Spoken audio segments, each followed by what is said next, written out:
Of course. So I think probably the best one that I can point to is when I was at TechCrunch writing. So I used to run the French site, and I'm not French.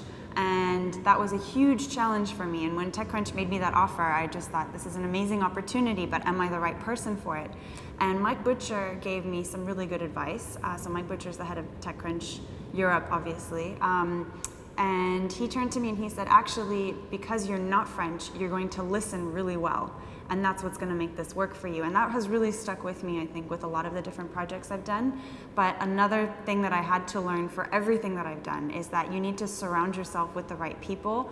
So I had the opportunity to work with a really good friend of mine, Cédric Georgie, in France, and he essentially was my wingman, or maybe he was even my leader at TechCrunch. He was always telling me, you shouldn't say this, or did you think about this? And those kinds of people, I have them in everything that I do, and I need them in everything that I do.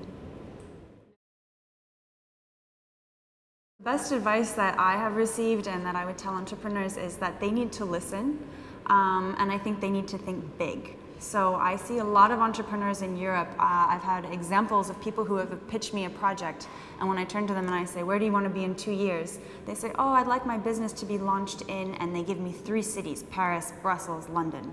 And I'm like, do you know that it took Instagram 2 years to hit 1 billion in valuation? Like, think big. And I think that's really what we need to do. This is the best time to be an entrepreneur. This is the best time to be a women entrepreneur. And this is the best time to educate oneself technically. So I would encourage more and more people to go out there and learn a minimum of technical skills. I'm going to obviously be working on that myself because I'm not a tech person initially. And I also encourage people, the more that they travel, also the more kind of different inspirations they can pick. And I think it's been obviously not always easy being a foreigner in Europe, but I think I've gotten so many different opportunities because of it. And I think sometimes going outside of your comfort zone can only make you stronger.